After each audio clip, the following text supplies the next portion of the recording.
Okay, Rico. Kaya kita pinatawag dito kasi ang ingay mo palagi sa klase ko. Tigil-tigilan mo na ang mga kalokohan mo, kundi ang mga magulang mo na ipapatawag ko dito. Sorry po, Mr. Nam. Bilang parusa, ikaw ang in charge sa paglinis ng science room after class. Ha? Takasan mo pa yung pagingay mo sa susunod para yung basketball court naman ang linisan mo. Aking damdamin, di ko to aaminin.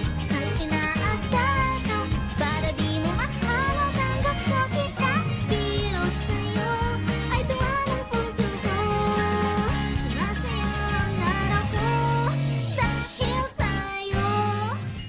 Bato-bato pick tayo. Ang matalo ay maglilinis ng 1/4 ng room. Game ka? Teka, ibig sabihin pag manalo ko ng 4 na beses, hindi na ako maglilinis ng buong silid. Ha! Sige ba? Okay, let's go! Round 1, bato ako. Bakit niya sinabi sa akin yung gagawin niya? So pag nagpapil ako, panalo ako? Ready ka na? Pero alam niya yun. So ano na? Bato, pick!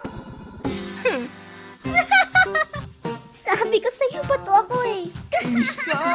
Magtiwala ka naman sa akin, Rico. Hindi na ako magpapaloko. Susundin ko na ang i-announce niya. Oh, hindi ko na pala sasabihin ang gagamitin ko sa susunod. Kainis naman. Pinagtitripan na naman ako ng Nicolette na to.